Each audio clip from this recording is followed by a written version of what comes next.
Good afternoon and welcome to the Director Update from the Department of Behavioral Health in the County of Fresno. I hope all is well with all of you, and we'll get going right away. COVID update. So across the world, we now have over 20 million cases of COVID and almost 745,000 deaths. Significant impact to the world. In the United States, we now have over 5 million COVID cases. That was a hallmark we hit this week, exceeding 5 million. We're actually up to 5,171,000. And we have a little over 165,000 deaths recorded through today. In California, I think you'll recall last week we talked about a data glitch, a technological glitch in how cases were being reported. And so there's been a lot of work over the last week to identify the source of that glitch, the time frame that it represented, and to address it. And it's my understanding that it now has been addressed. Essentially, the way I heard it described this morning by Dr. Kok Kumar, who was our epidemiologist in public health, is that the information from the labs was coming into almost like a holding center, like when you send an email out and it sits somewhere and then it gets sent. And it sits there and then the state and the county have to pull it out of that. So the data got put into a holding location and now it's getting pulled out. So the data I'm reporting today has some of those updates occurring, but probably next week we can look to the cases being more accurate than this week. Again, what that resulted in was an undercounting of cases, but not deaths or hospitalizations. So we'll talk about that in a minute. So through today, 574,411 cases across the state and 10,468 deaths. In terms of cases in Fresno, the updated numbers through today are 18,344 known positive cases, and as of the report out yesterday, 191 deaths. So we have had 34 additional deaths reported in Fresno than what had been reported last week. I will say on the public health call this morning, the hospitals are struggling right now with morgue space. And that's places where when individuals have died in the hospital setting, they go to the hospital's morgue before they're transported to the county morgue, and hospitals are struggling with capacity in that regard. So definitely we've seen an increase over the past several weeks in deaths, and many of those do occur in the hospital setting. In terms of individuals in the hospital, one promising trend that we've seen, we're cautiously optimistic about, is hospitalizations. Since our case data right now isn't quite as reliable as we'd like it to be, the hospitalizations are something we can rely on, and we've seen a decline over the last couple of weeks. So you'll remember we talked about the peak that we saw in mid-July, where it was a little over 300 individuals who were hospitalized. I think 313 was the peak we reached, where across Fresno County in our acute general hospitals, we had 313 confirmed COVID cases. That has now declined to 273. Just for reference, in mid-June, we were at about 65 to 75. So if you look at that graph in the upper left-hand corner, you'll see that the far left is starting at the end of March when we really began tracking in earnest. And then we've seen an increase in that mid-March peak and then a slight decline to 273. And we still have a high number in the ICU. We have 56 in the ICU, which is actually one more than we had last week, which just tells you that when people get really sick with COVID, and most of the people in the ICU are really sick with COVID, that can be a prolonged stay in the ICU, even as we see the hospitalized number go down a little bit. So this is one we'll be watching very closely. I'm sure it will be an important number as the state makes decisions about reopening.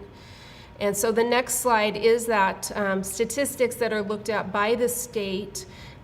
This is the watch list slide. So if you go on the California Governor's COVID website, you can find information about counties on the watch list, and Fresno County is on the watch list.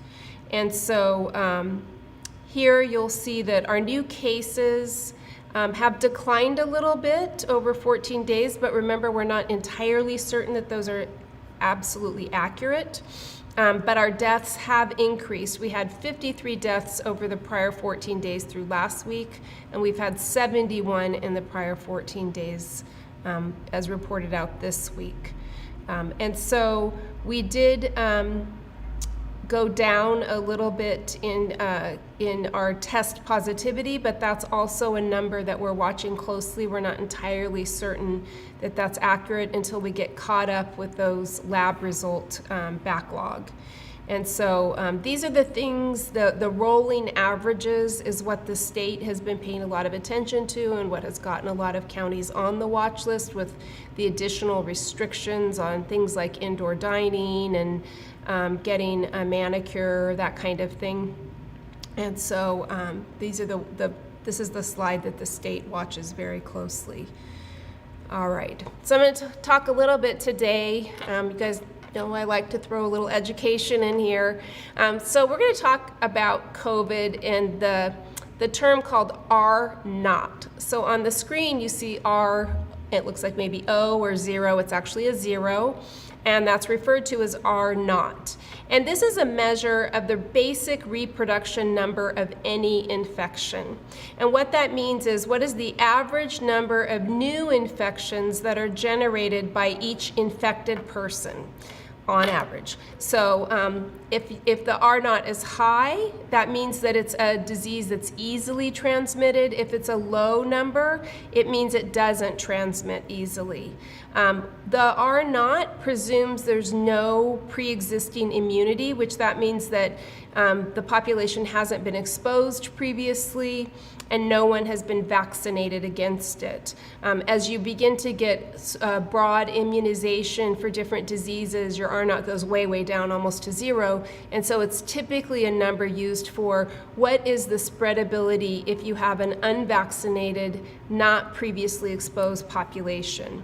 It is not a measure of mortality or lethality, and we'll talk about that in a little bit. It doesn't tell you how sick you'll get with the disease or the virus. It just tells you how easy does the virus spread. It really depends on 3 factors, this R naught. One is the duration of infectiousness. So when an individual becomes infected with a disease, how long are they infectious in a way that they're spreading the disease that they have? So whether that's the common cold, coronavirus of some sort, and there's a lot of different coronaviruses, HIV, AIDS, all of those, how long is the person infectious? And it can depend on the stage of illness as well. So we know with COVID-19 that there's some period of time pre-symptomatic for individuals who develop symptoms. We've talked about this before, where they are shedding virus and are infectious even before they feel sick. And then a period of time after they develop symptoms where they're shedding virus as well. And then there's asymptomatic individuals for which the whole time they're shedding virus, they don't know they have the sickness, they never develop symptoms. So that duration of infectiousness for any disease is typically what influences that R naught. And then the second thing is the probability of the infection being transmitted during contact between an infected person and a susceptible person. So R naughts are higher with a droplet or aerosol transmission, which is what we commonly refer to as respiratory transmission. And that's what you see with things like influenza or the flu and measles. And then R naught tends to be lower with body fluid transmission, such as with Ebola, HIV, hepatitis B, and hepatitis C. We don't worry as much about the spread of things like that. When you have to come in contact with someone's body fluid, it just doesn't happen as frequently as simply the air we breathe and those aerosols or droplets. And so R naughts typically are lower with those types of diseases. And then the final factor is the average rate of contact between the infected person and susceptible individuals. And this is really highly variable and depends on the infected person's, and I see I didn't finish my slide here, but essentially depends on the infected person's where they work, how they travel to work, are they on public transportation, do they go out into public a lot, do they interact with people outside of their household a lot, and really that varies person by person based on their life and their lifestyle. And so that's the other thing that can impact R naught.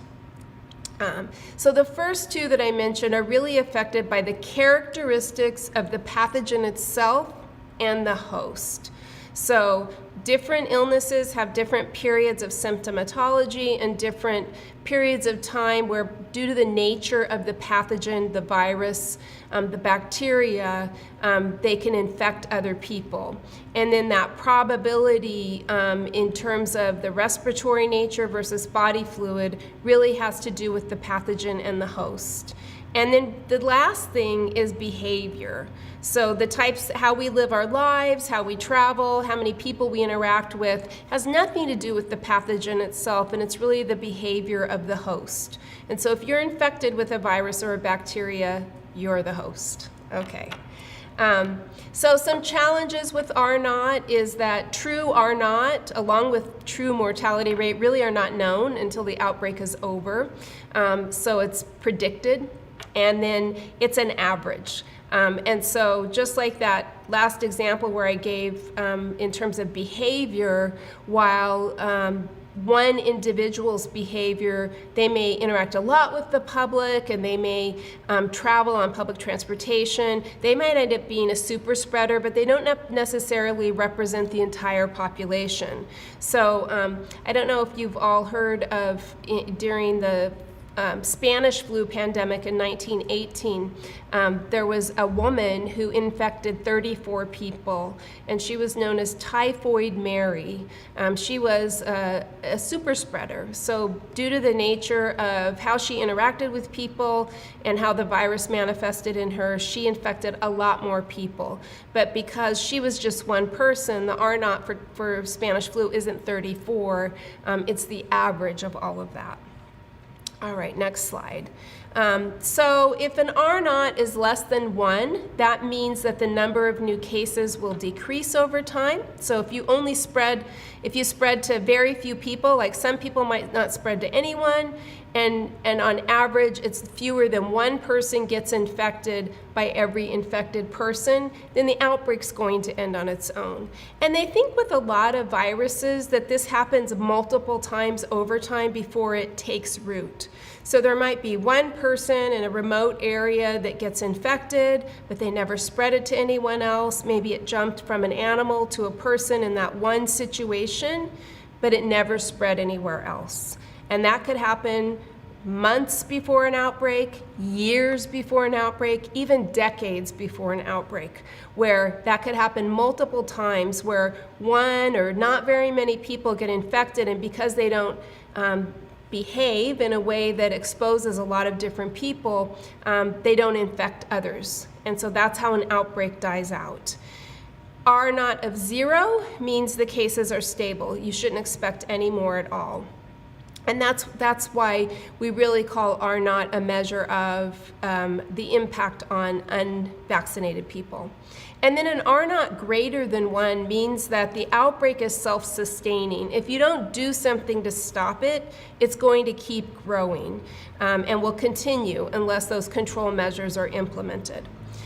So in terms of recent diseases that we can talk about, MERS is a form of a coronavirus. The MERS stands for Middle Eastern Respiratory Syndrome, and it came about within the last 2 decades, and it had an R naught of 0.75. So it didn't spread very far, and actually I think only about 8,000 to 8,500 people across the world got it. It was pretty lethal.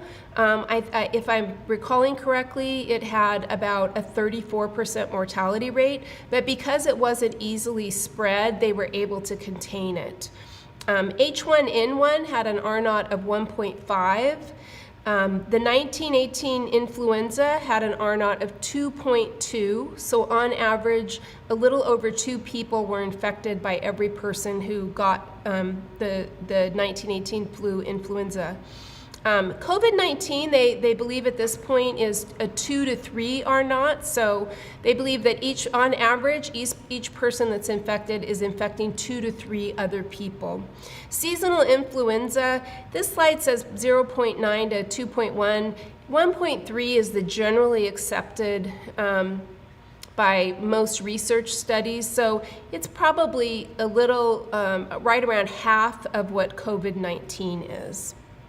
Then in the next slide, I just expanded this a little bit to talk about other well-known viruses and illnesses that you'll remember. Hep C and Ebola are right around 2. SARS, which also happened in the last couple of years, is 4, and HIV is 4, even higher than COVID-19. Smallpox and rubella, 7. Chickenpox and mumps are 10. Measles are 18. Whew. That's why when kids get the measles, if they haven't been vaccinated, there tends to be a huge outbreak. This has happened a few times in the last 5 or 10 years in small communities where there's a lot of anti-vaxxers or people who don't believe in vaccinations, and that's why we haven't eradicated measles like we have smallpox for the most part. All right, so this is the R naught and the spread is really why social distancing and some of these other precautions become important. So in normal behavior, if one person affects 2.5 people, and this slide really presumes that 2 to 3, the 2.5 is about what COVID is. In 30 days, 406 people will be infected if you do nothing. If you just go on and live your life, 406 people. If you have 50% less contact, that one person now infects 1.25 people, and in 30 days, 15 people have been infected. And if one person infects less than one person, so because you reduced your contact, then in 30 days, 2.5 people will be infected.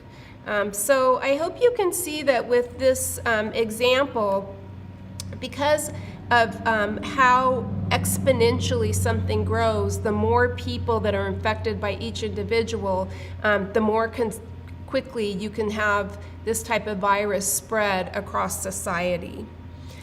So this last slide, I think this is the last slide I'm going to show you, is how does seasonal flu compare to COVID? I still see on social media and sometimes in the news a lot of conversation about this is no worse than the flu. People are calculating their own mortality rates and asserting that this is a brouhaha, much ado about nothing. So I want to show you that with the R naught, we have the difference of flu being about 1.3 and COVID somewhere around 2 to 2.5. The incubation time matters too. Flu's pretty quick. They think from the time you are exposed to the flu until the time you develop symptoms, it's about 1 to 4 days. In COVID, it's 1 to 14 days. And because we're still learning about that period of time that someone could infect other people, that longer period of time that you have between exposure and being infected potentially expands the number of people who could be exposed to you before you know that you have it. The other thing that's different about the flu and COVID is the average hospitalization rate for flu is only 2%. A lot of us can remember having the flu over your lifetime. You might have it multiple times. You might get a really bad case of it, but very few of us actually get hospitalized, which results in a mortality rate of about 0.1%, which is 1/10 of 1%. So the vast majority of people who get the flu will not die of the flu.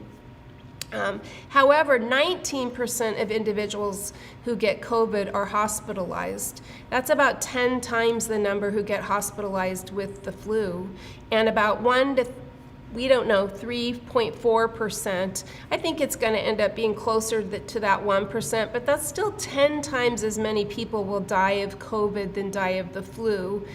And we've only had COVID right now for about 6 months or so that we can reliably have all of this data. And so there is a difference. It's a real difference. Hopefully this slide helps to show you why both how many people can get COVID from one person, potentially how quickly it can spread, that longer period of incubation resulting in potentially more exposure, and then that higher hospitalization and higher mortality really kind of combine to illustrate that you really can't compare the flu to COVID and dismiss it as nothing worse than the seasonal flu. The other thing that's really important to say is that with the seasonal flu, we have vaccinations and we have treatment. We have Theraflu and different things that can be given to you once you've gotten the flu, and we have the vaccinations that each year can help protect you from having the flu. And so those are things that we don't really have yet for COVID. We're beginning to understand, I think I talked about this last week, some things that we think might help. We have dexamethasone and we have remdesivir. But we don't have a vaccination yet, and while they really seem to be accelerating the process for a vaccination, it will be several months, we think, until maybe even longer than that, until we have a vaccine that's been proven to be effective and is mass produced in a big enough quantity for all of us to get it. So in the meantime, my broken record to you, which is wash your hands, maintain your distance, don't get in large groups of people who don't share the same household, and wear your mask, particularly when you're not able to socially distance or physically distance. Remember, the mask is the last resort, it's not the best resort. It doesn't mean if you have a mask on, you can go into a large party house with 200 people and, carry on. It likely will not protect you under those circumstances. The mask protects you for short periods of time when you need to be within 6 feet of people, particularly our cloth masks that we're wearing. And so keep up the precautions. I know it's hard. I was reflecting today that, like many of you, I feel like I have COVID fatigue, where many a day I just want things to go back to normal. And by following these precautions, hopefully we can get back to more of a semblance of normalcy if we can learn to live with COVID. So that's my little input on COVID today. So follow up to last week, we did send out the questionnaire on return to school. I hope you all completed it. That questionnaire period closed yesterday. If you were not able to complete it, you'll need to talk directly with your supervisor. We'll be analyzing those responses over the next few days and working to develop strategies to support you while ensuring we support the people we serve. It's always a balance. In the meantime, if there's any necessary arrangements needed before those more formal, structured arrangements get put in place, please work directly with your supervisor. And a reminder that all arrangements, both right now and into the future, are temporary and voluntary. And what that means is that they could change at any time, and you should maintain flexibility with that. And you should stay in close contact with your supervisor. And so with that, we have our question and answer period. And I don't see any questions just now, but hopefully one or two will come in. I will say that when I walked in today, I think most of you know that Brian Bishop is the very capable support for this, the video technological pieces of these updates. And Brian got a haircut. And so we were discussing, and I'm interested if any of you are, both of my boys have really long hair now, and it's very bushy, and they've struggled to get a haircut, and they won't let me touch their hair. Hopefully I've directed both of them that there are barber shops that are doing haircuts in the parking lot. And so hopefully they'll get their haircuts there. I've been cutting my husband's hair. He's basically bald. And so all I have to do is take a shaver and shave his head. I do that every week. Brian's wife cut his hair, but she didn't just shave it. She actually did a good job. It looks really nice. And I'm really hoping soon to get my hair done. I don't think there's any parking lot places I can get it done, but we'll see what happens in the next couple of weeks. Hopefully that will happen. All right, still no questions. This is a first. I almost always have questions. So if we don't get any questions in the next 20 or 30 seconds or so, let me just say one more time to all of you how grateful I am for you, how important it is to me that we've really rallied together to meet the needs of the people we serve while we're all facing our own challenges, to manage our households and keep ourselves safe, and deal with the consequences of COVID. And I know that's not easy. It certainly hasn't been easy for me. I imagine it hasn't been easy for you as well. And I'm so very grateful that you're hanging in there.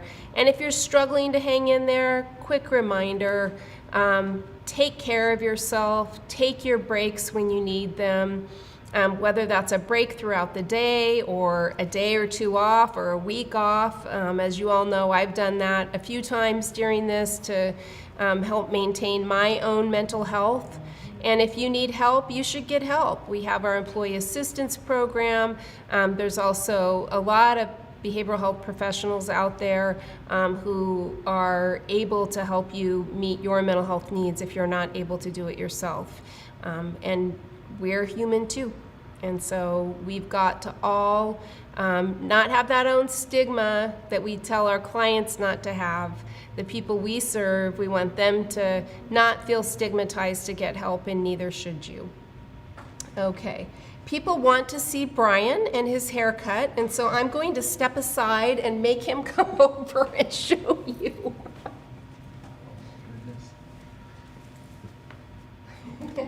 No. Look at that. Doesn't it look great? I will say it wasn't that bad before, but I did notice when I walked in that he had a very nice looking haircut. So kudos to his wife and the great job that she did. Thank you, everyone, and have a great week, and we'll talk again next week.